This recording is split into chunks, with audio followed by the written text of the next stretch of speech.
Please rise for the pledge. I pledge allegiance to the flag of the United States of America and to the republic for which it stands, one nation, under God, indivisible, with liberty and justice for all.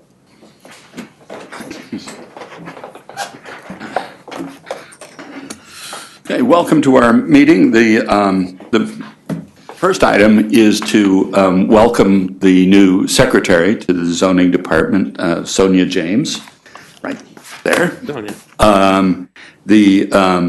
The previous secretary, Sandy Lane, moved to a different position in town hall, and so we're very lucky to have Sonia come on board, particularly since she has previous experience with both zoning and planning. So welcome, and hope everything goes well for you. I hope so.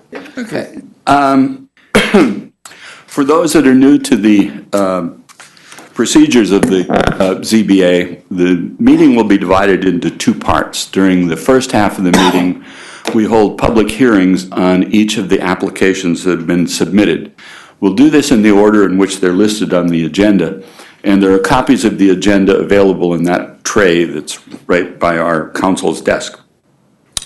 For each of the public hearings, we'll ask the applicant to come forward, state your name, and be sworn in. All testimony before the ZBA has to be sworn testimony. After that, we'll ask the applicant to give us a very brief summary of what the application is about, and then each of the board members will have an opportunity to ask questions to get further information about that application. After the board members have had a chance to ask their questions, the floor will then be open to anyone from the general public that wishes to speak on that application, but on that application only. And each member who wishes to speak, or each member of the public that wishes to speak, must also be sworn in. When we've finished the public hearings, we'll then turn to the second part of the meeting, the deliberation phase. And again, we'll take each of the applications in the order of the agenda and discuss them, and then vote whether to approve the application or not. During this second part of the meeting, there's no further input from the public, but you're certainly welcome to stay and listen to the deliberations. Okay, item number one, Wayne Surico, 3 Lorraine Boulevard. Okay, just have a seat. Make sure your microphone is working there. Oh, sounds good. And just state your name for the record. Wayne Surico. Do you swear or affirm the testimony you provide tonight is true and complete to the best of your knowledge? I do. Very well. Okay, and so just briefly, what brings you here? I'm looking for a variance to build a deck, and it's the distance from the property line is 14.1 feet from the property line, and it's a 20-foot zoning. It's actually further in from the property line than the side of the house that it runs parallel to, but it's still inside that 20 feet restriction. Okay. Christine, any questions? No questions. Okay, Paul. About how much inside of the line of the house?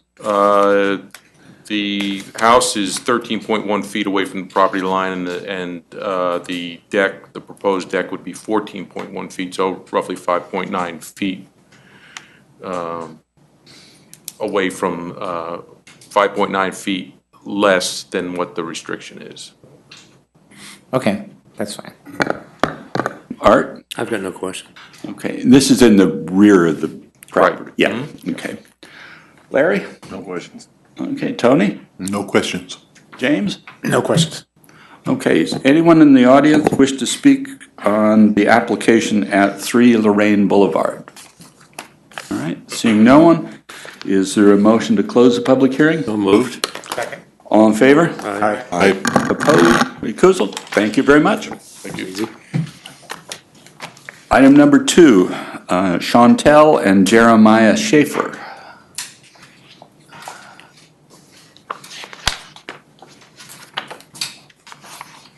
Good evening, Your name? Jeremiah Schaefer. Do you swear or affirm the testimony provided tonight is true and complete to the best of your knowledge? I do. Very well.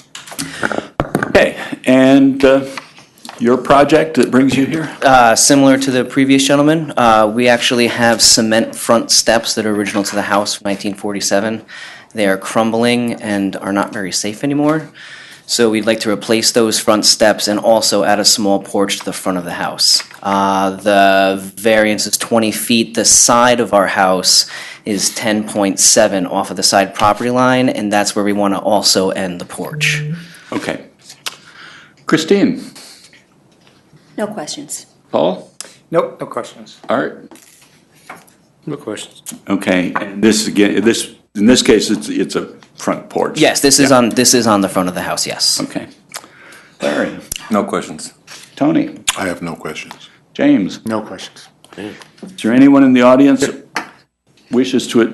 No, this is, no, I'm good. This is easy. Okay, yeah. I know. Okay, anyone wish to address the application at 5 Jane Street? Seeing none, is there a motion to close the public hearing? So moved. Second. All in favor? Aye. Aye. Opposed? Okay, thank you. Well, thank you. Raymond Hall, 24 Henmond Boulevard. Okay.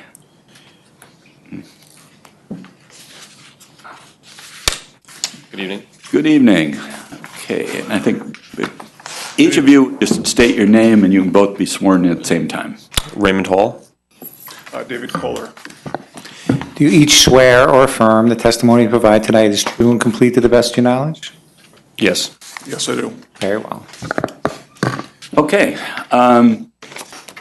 we've all, I believe we've all been out to look at the property, but you just kind of give us an overview of what you're seeking to do. Sure, we're looking to build a detached garage in the front yard. Would be within 15 feet of the property line, where normally 30 feet would be required, and also to have the associated driveway be a width of 20 feet, where normally 15 feet is required. Okay, and just briefly, why do you want to do this? The nature of the lot, as I guess you've seen, is that it's significantly sloped, which would make it extremely difficult to build such a structure anywhere else on the lot. Okay. The other issue is a large portion of the property is floodplain, which is not usable. We don't want to encroach on that in any way. Okay. And if I understand the drawings and what I saw out there, you used to have a garage essentially underneath the house, that there was a driveway that sloped down, and that garage is being converted into living space? Ultimately, that would be, another added bonus to the project. Okay. Great. Christine? I think that answered my question about the current garage, so that's all. Thank you. Okay. Paul? Just so I'm clear, the flat part at the base of the driveway, the existing driveway, that's kind of all washed out now? Is that in the floodplain, or are you talking about the? No, there's nothing, no existing structure, driveway or of any kind. It's in the floodplain. Everything is above the highest watermark. The problem is the driveway is significantly lower than the elevation of the roadway, and it's also over time has developed sinkholes for reasons unknown, but it's become very difficult, if not impossible, to navigate in the wintertime. So the decision of Rain, his fiance, was to relocate the driveway so the house was accessible and the driveway was usable. And in order to do that, that would mean, well, the garage wouldn't be much use. So that was when we introduced the concept of putting a garage turned sideways on the front yard, so it would be aesthetically pleasing and it would accomplish the task the old garage does. And what are your intentions to do with the existing driveway that goes down the slope? Remove it and replace it with permeable grass, make it a lawn out of it. Okay, that's all I have. Okay, Art? No, Paul asked my questions, Okay. as usual. Okay. Larry? No questions. Tony? Asked and answered. James? No questions. Oh, okay. Yeah, just that we wanted to point out, we did get a call from someone in the neighborhood asking about, saying that they were not opposed to the garage in the front yard, but they just had a question about the relationship of the garage to the septic field. So, and I actually called last week just to ask you the question. Hopefully you got my message. Yes, but, yes, I did. I replied, but Ray has a layout that he'd like to present to you. Can I bring this up? Sure. Oh, sure.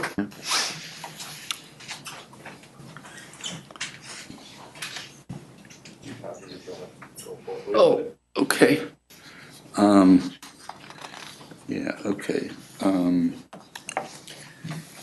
You want to just maybe Oh, yeah, okay. explain a little bit Yeah, what's... we were aware that the septic system was located in the front of the house, so prior to any planning, dug up the junction box, examined the leach fields, determined where everything was laid out. As you can see from the diagram, there's 4 leach fields. Only one of the existing leach fields would be affected by the proposed plan. That field will be diverted beyond the proposed structure, so there won't be, if anything, actually enhance the current system. Okay. So there'll be nothing under the garage or the driveway? No, everything will be accessible. Okay. Anybody else have any other questions? Okay. Actually, you should just keep that as part of the record. for the file. Yeah.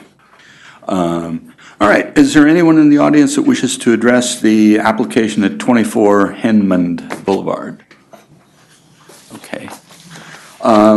If not, if there are no other questions from the board, is there a motion to close the public hearing?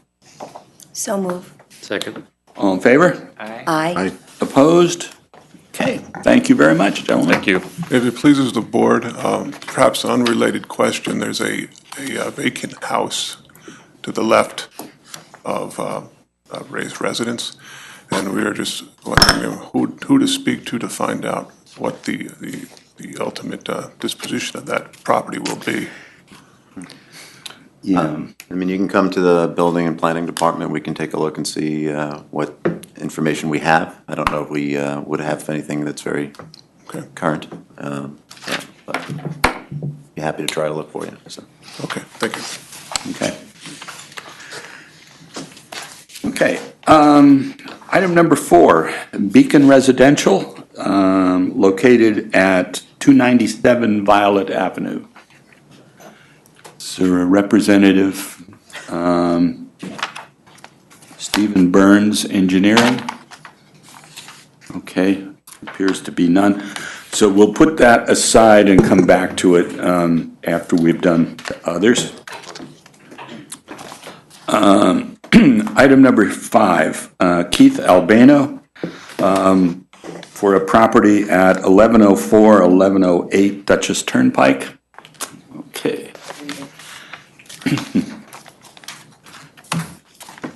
Okay, if you just state your name for the record. Keith Albano. Do you swear or affirm the testimony you provide tonight is true and complete to the best of your knowledge? I do. Very well. Okay, so you've got a project to essentially Correct. improve the property. Okay, so if you just tell us a little bit about it.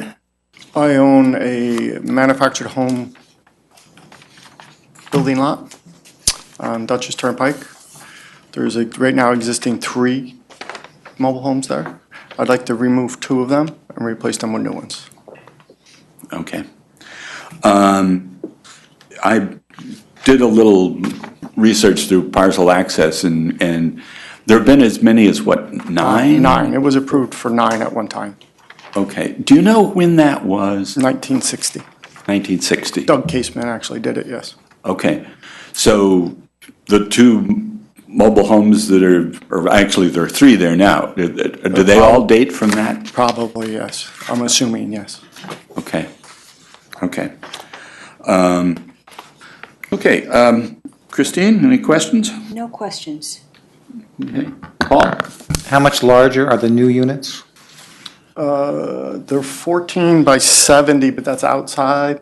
I think the actual unit is 14 foot 7 inches by 66 is the Okay. unit. They measure it by the tongue, I believe. And how big are the existing ones? I believe they're 60 feet long, but I did not measure them.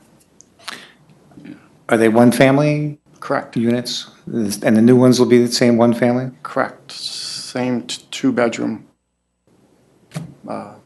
one bath. Okay, that's all. Okay. Art? Sure. And you're sliding them to a new position on the property slightly, it looks like, according to the map? Yes, actually, the one that I am replacing is right on the property line. I'm moving it over 15 feet. That's all, I'm good. Thank you. Thank you. Because I guess on one side, there's a drainage easement that you. Correct. That you have to stay off. Correct. Yeah, okay. Also, on the drawings that you submitted, it appears you're going to be doing some work on the front part of the property. Then there's going to be a fence and some plantings. It's proposed to put a privacy fencing in front of the two mobile homes, Okay, a private drive, and then leave the front structure for future commercial space. okay. So there are no immediate plans for that? No, nothing right But now. it looks like what you're going to pave the front part, Correct. so that would be what, for parking for That was originally, yes. the business might be? Okay. Larry? No questions. Tony? No questions. James? No questions. Okay.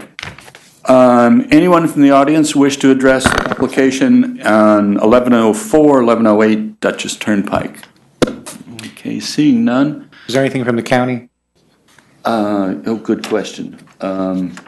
Sonia, did the county respond? Did this have to get referred because it's technically a residential use, and I'm not sure if, I'm not sure we referred to county. Yeah, Oh, really? yeah. Okay, even though it's on a Yeah, highway? because it might be one of the exempt categories, right? Single-family homes, there's an agreement for an exemption with county. This may fall into it, I honestly. Oh, that's that recent revision a couple of years ago. It's an agreement that the county made because they didn't want to review everything that went Okay. through. So I Okay. think this may fall into that category of not requiring review. Okay. That's a good question. Fine, good. Okay, there's nothing else from the board. Is there a motion to close the public hearing? So moved. Second? All in favor? Aye. Opposed? Okay, thank you very much. Thank you. Okay, item number 6, Stewart Shops, it's 1200 Dutchess Turnpike. Okay.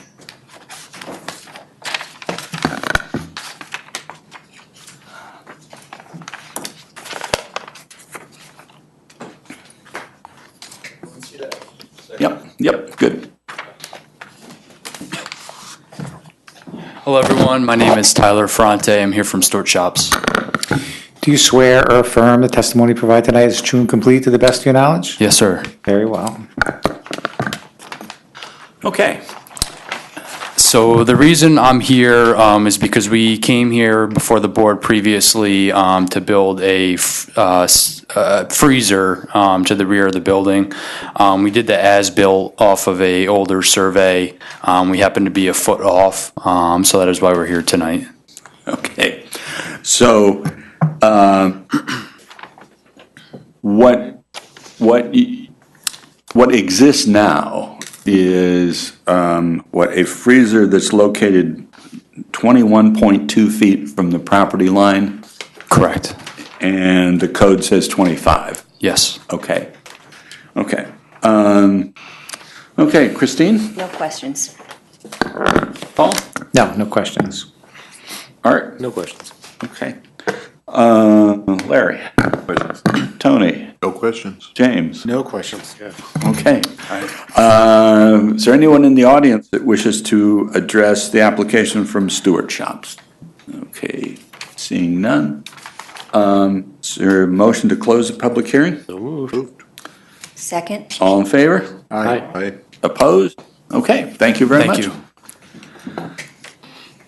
Item number 7, Aldi Incorporated, 1830 South Avenue, or South Road.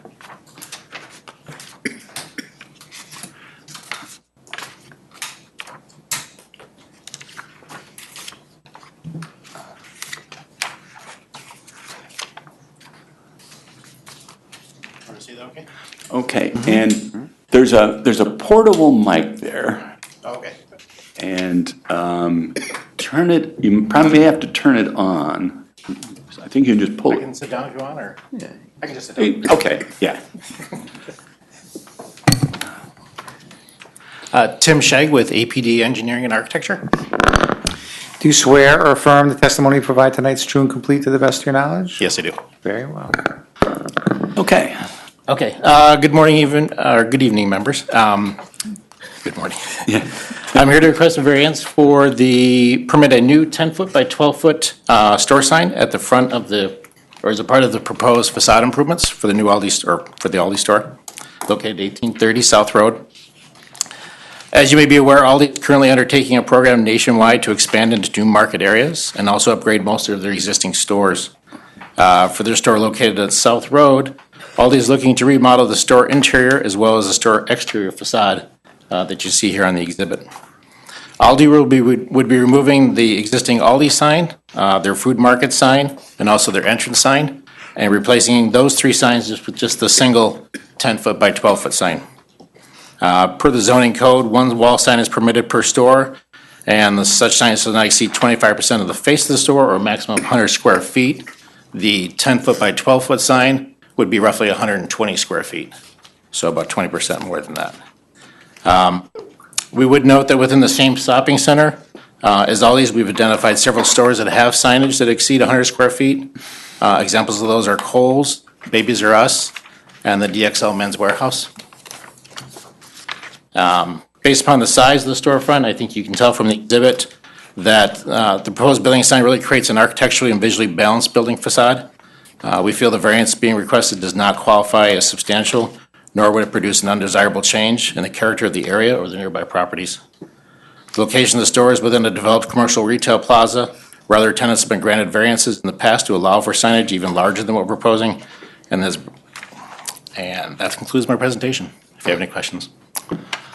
Okay, Christine. So it looks like the letters Aldi on the new sign are going to be a little bit larger than the existing, just so that'll stand out a little bit more. Yes, that's correct. Thank you. No questions. Okay, Art? The existing sign with those squares or rectangles around the Aldi sign, are they part of the sign?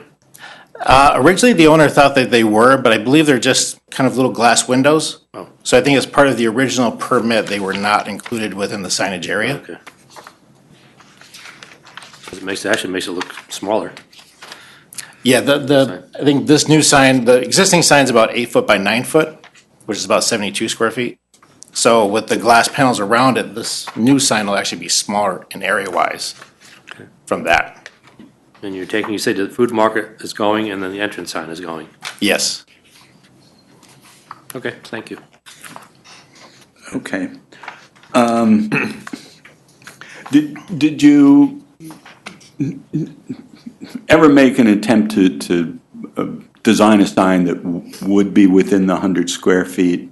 I mean, is that something that you looked at?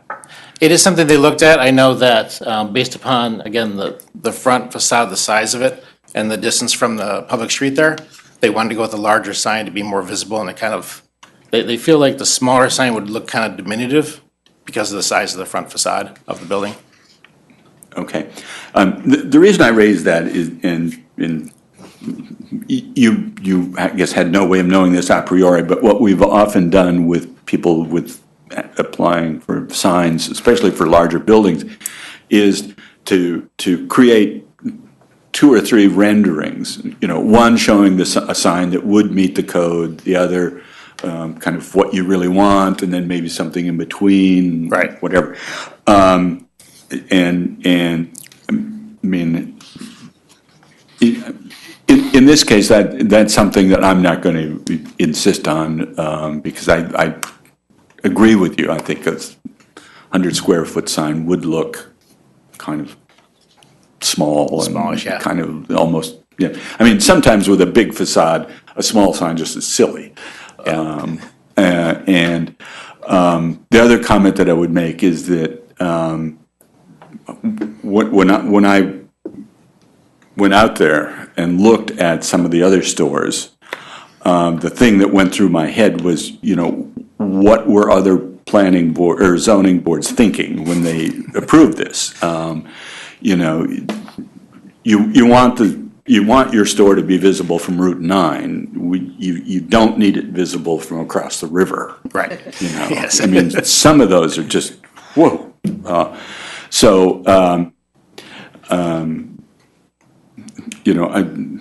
think what you're proposing in this case makes sense. So, but Larry, No questions. Tony, No questions. James. No questions. Okay. Any other questions from the board? Any from the? I have a comment on this. We got it. Did the county comment on this one? I don't think we got anything, did we? Okay. Do we know that it was sent and when? No, it wasn't sent. 239M? Mm-hmm. I didn't. This one might have gotten lost in the timing of our transition. What should we do? Technically, the board has to, you have two options. I think we can all anticipate what the county might say. But the county has 30 days to say it, and the board has to take into consideration the comments of the county. I think it's unlikely that this application would be deemed matter of local concern, but it might be. So you could do your variance on the condition that it was deemed matter of local concern and then require the applicant to come back. Otherwise, I would hold the public hearing open, we'll circulate to county and go on that front, but. Okay. It's not time sensitive, is it? I mean, you're not starting construction tomorrow?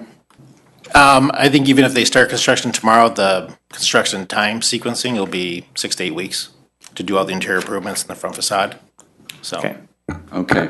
So I think the safest thing here would be for us to adjourn this to the next meeting, give the county its opportunity, and then proceed from there. I'm sorry about the delay. I really this is something that we hate to do. Yeah, I wasn't thinking about the 239M review myself, and so I should have asked the question. Yeah, and I think it's obvious. It's obvious we have to refer it to the county because of the location. Right. With my apologies, is there a motion to adjourn item number 7 to our June meeting? And I don't have the date of the. I have it as the 10th, unless that's a holiday or something, so. 10th. The 10th, okay. So I move we adjourn item number 7 to the June 10th meeting. Second. Is there a second? I second it. You second, okay. There's no other discussion? All in favor? Aye. Aye. Opposed? Okay. Okay. We'll be back. Okay. And then, let's see, we skipped over item number, Four. Item number 4. Here it is, okay. Beacon Residential, 297 Violet Avenue.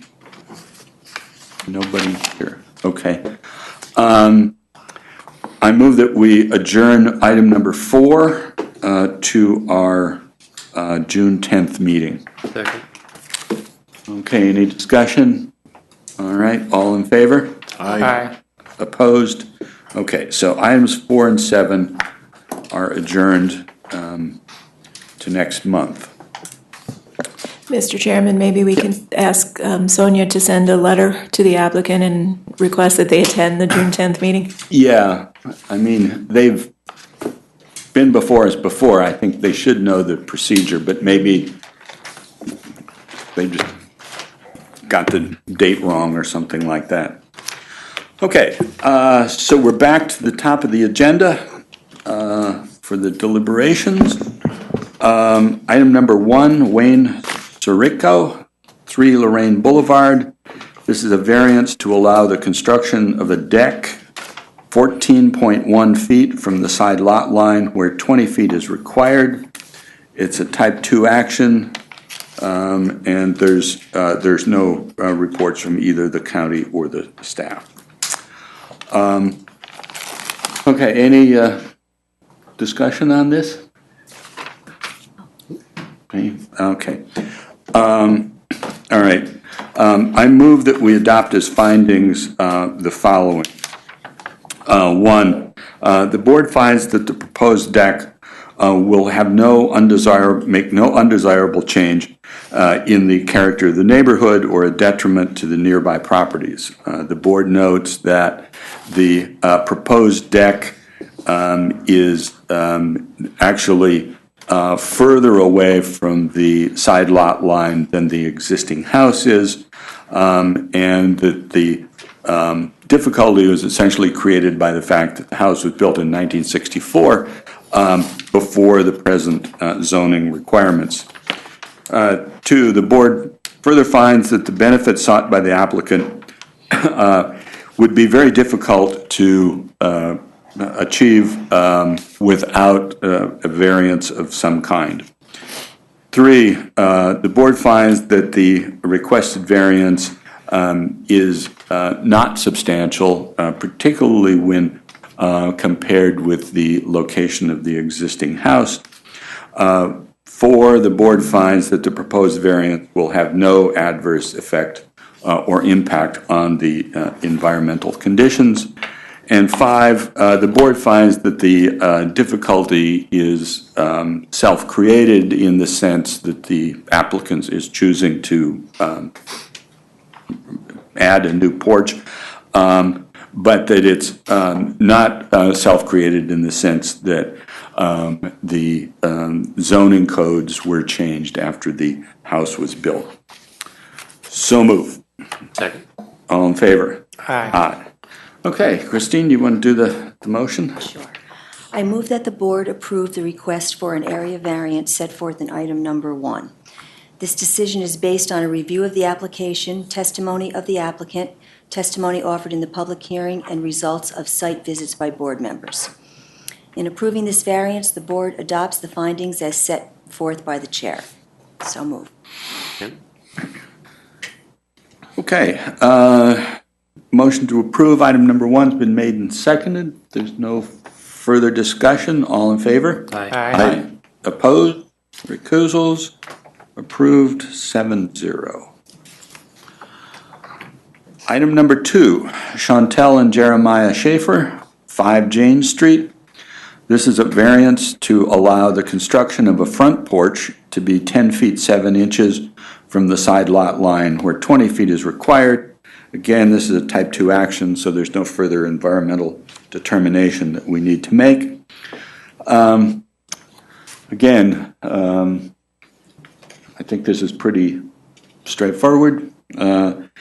Okay, so I move that the board adopt as findings the following. 1, the board finds that the proposed front porch will produce no undesirable change in the character of the neighborhood or a detriment to nearby properties. The board notes that the front porch will be closer to the property line than the existing house. Both of them will be 10 feet 7 inches from the side lot line. The board further finds that the benefits sought by the applicant would be almost impossible to achieve without some kind of variance. The front porch has to be located where it is because of where the entrance to the house is. And the board further notes that in this case, the goal is to replace an aging porch with a newer and safer one. 3, whether the requested area variance is substantial. The variance is substantial in the sense that it's almost 10 feet, almost half of what the code calls for. But the board further finds that this is not substantial in the sense that it is no closer to the property line than the existing house. 4, whether the proposed variance will have an adverse effect or impact on the environment. The board finds that there would be no impact, no adverse impact, and a minor impact generally. And finally, 5, the board finds that the difficulty is self-created in the sense that the applicant wants to put in a new porch, but the board further finds that it's not self-created in the sense that the zoning code was changed long after the original house was built in its current location. So move. Second. Okay, all in favor? Aye. Aye. Opposed? All right, so Paul, I guess it's your turn. I move that the board approve the request for an area variance set forth in item number 2. Decision is based upon a review of the application, testimony of the applicant, testimony offered in the public hearing, and results of site visits by board members. In approving this variance, the board adopts the findings set forth by the chair. So moved. Second. Okay, motion to approve item 2 has been made and second. Further discussion, all in favor? Aye. Aye. Opposed? Recusals? Approved, 7-0. Okay. Item 3, Raymond Hall, 24 Henman Boulevard. There are 3 interrelated variances here. 1, to allow the construction of a garage in the front yard. 2, to allow the construction of a garage 15 feet from the front property line where 30 feet is required. And 3, the construction of a driveway with a width of 20 feet where a maximum of 15 feet is required. And again, this is a type 2 action. Any discussion on this? Okay. If not, I move the board adopt as findings the following. 1, whether an undesirable change will be produced in the character of the neighborhood. The board finds that the garage, the proposed garage is located in the front yard largely because of the unique nature of the lot, which slopes very steeply from quite near the street down to the floodplain and the Wappingers Creek. That the board further finds that in this particular neighborhood there are a number of garages and that because of the unique nature of this property, one of the only locations is where the applicant proposes, 15 feet from the front property line. The board further notes that Henman Boulevard is a narrow street, that in fact the distance from the proposed garage to the pavement will be closer to 30 feet. And that in this sense, the garage will appear to be located further back than it would be if you measured it from the front property line. 2,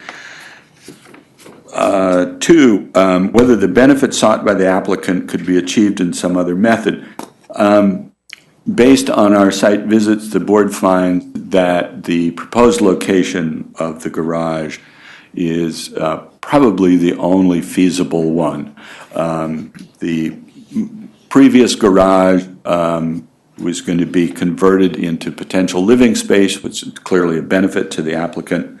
But it also will remove an existing driveway that was difficult to use, and in fact, the result of this application will be that there will be less pavement on this property than there is right now.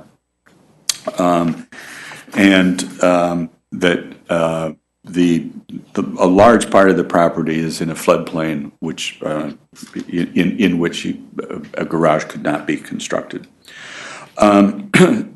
3, whether the requested area variance is substantial. The board finds that the variances are substantial in a sense, particularly the mathematical sense, and the idea of having a garage and front yard in the first place. But that given the configuration of the lot, the nature of the street, the fact that this is the end house, and that there is no neighbor adjoining the garage, that as a whole these changes will not be substantial.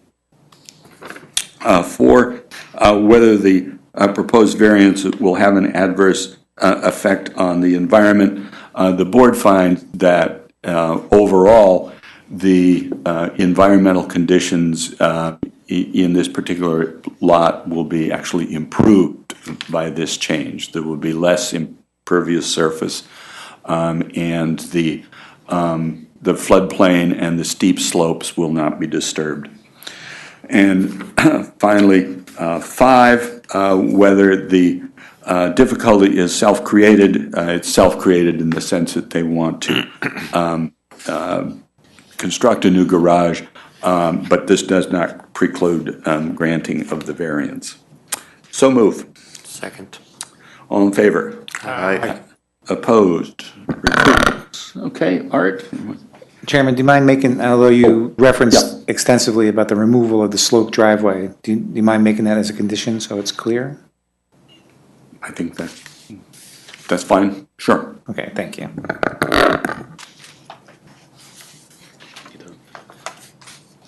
Okay. I move that the board approve the request for an area variance set forth in item 3.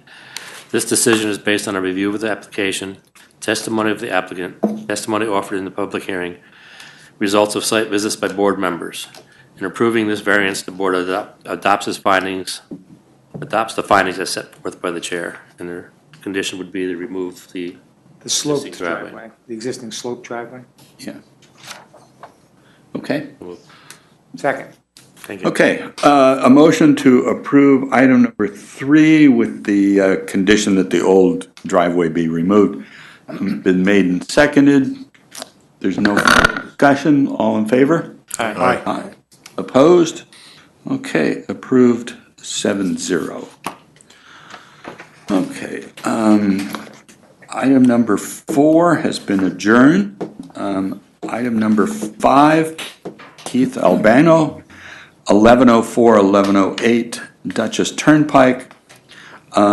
This is a variance to allow the replacement of 2 mobile homes with side yard setbacks on the eastern edge of 15 feet for one, and on the western side yard setback of 15.2 feet for the other, where 25 feet is required for each. Again, this is a type 2 action, so we don't have to make any environmental determination. Okay, any discussion on this?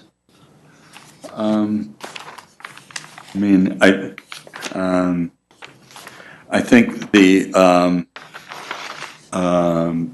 history of this property, it's been essentially a non-conforming use for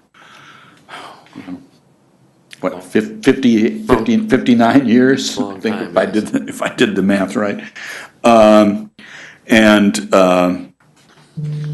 It's less non-conforming because the number of trailers has been reduced. I also note that there is a staff report here, I think was sent out, that essentially gives a good summary of the history of this project, and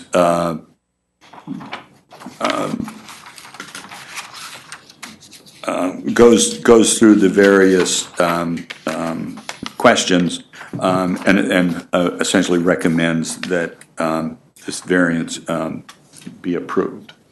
So, I guess it's me, all right? Okay. I move that the board approve the request for an area variance set forth in item number 5.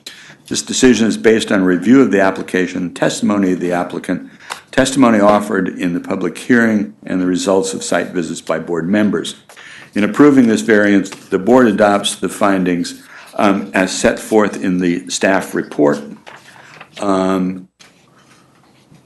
So move. Second? Okay, there's been a motion made and seconded to approve item number 5. If there's no further discussion, all in favor? Aye. Aye. Opposed? Okay, approved, 7-0. Okay. And item number 6, Stewart Shops, 1200 Dutchess Turnpike. This is a variance to allow a freezer addition to be located 21.2 feet from the side property line where 25 feet is required. Again, this is a type 2 action. Okay, again, I mean, this is, I won't say trivial. I actually appreciate Stewart's for being so careful about this, and of actually making sure that the as-built dimensions were in fact covered, and of coming in to make the correction. So thanks. Okay.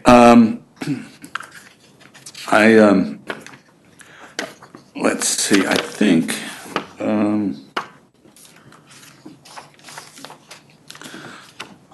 I would. Let's see. Can I?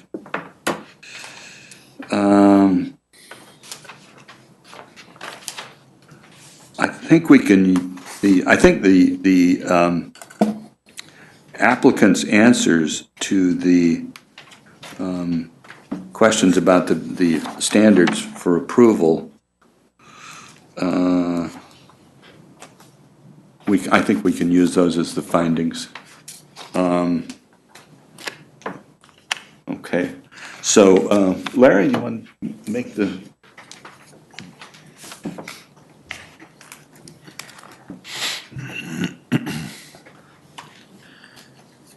I move that the board approve the request for an area variance set forth in item number 6. This decision is based on a review of the application, testimony of the applicant, testimony offered at the public hearing, and results of site visits by the board members. In approving this variance, the board adopts the findings that's set forth by the chair. And I think there you can just say, adopts as findings the responses of the applicants in the variance application. Do you want to amend to include the findings we put in the previous approval? Yeah, I guess, yeah, or the findings adopted in the original approval, which was whenever. I don't have the date on that. Right. But yeah, yeah. So yeah, you just say the findings. The adopted in the original variance In request. approving this variance, the board adopts the findings as set forth by the chair and of those in the original approval. Okay. Second. Okay, motion to approve item number 6 been made and seconded. If there's no further discussion, all in favor? Aye. Opposed? Okay, item approved 7-0. All right. There's one further matter, and that's, we received a letter from the engineers, really, from the Friendly Honda. And it's very short, so let me just read it. Addressed to me. As you may know, Friendly Honda has recently received an amended site plan approval for their above-noted project. This approval will expire on April 1st, 2024. At the June 11th, 2018 ZBA meeting, the associated variance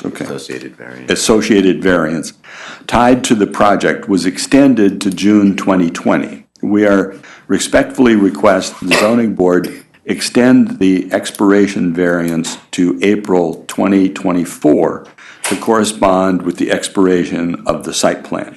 Accordingly, we ask to be placed on the board's next available agenda for consideration of extending these approvals to coincide with the planning board approval. Sincerely, Richard Cadone, Design Manager for JMC Planning Engineering, Landscape Architect, and Land Surveying. I don't know, do you want to add anything to that? I mean, just, it's mostly in the letter. So this, back in June, we saw this, we did extend the variance for a 2-year period, which they had been doing repeatedly for quite a while since the original approval was granted. Since then, the planning board at the end of June did adopt the amended site plan, which basically phased the project into 2 phases. So now they've completed everything in phase 1, and that's done. There's a portion of the site plan that they may or may not do it sometime in the future, but they wanted to hold the approval for a period of time. So they got the approval till April of 2024. They just want the variance to basically go to that same point in time, so they don't have to come back every 2 years. Seemed like a reasonable request. Okay. Any questions? I mean, this seems reasonable. Okay. So I move that the ZBA extend, Lisa, you can correct me if what I need to say here, that we extend the I would say that the ZBA moves to grant the time extension request of the applicant so that the variance expires in April 2024 rather than June 2020. So move. Second. Okay. I I think that does it. Okay, so there's no further discussion. All in favor of the motion? Aye. Opposed? Recusals? Okay, so the variance is extended to 2024. It makes perfect sense. I don't believe there's anything further on the agenda. So is there a motion to adjourn? So moved. So moved. All in favor? Aye. Okay, we are adjourned.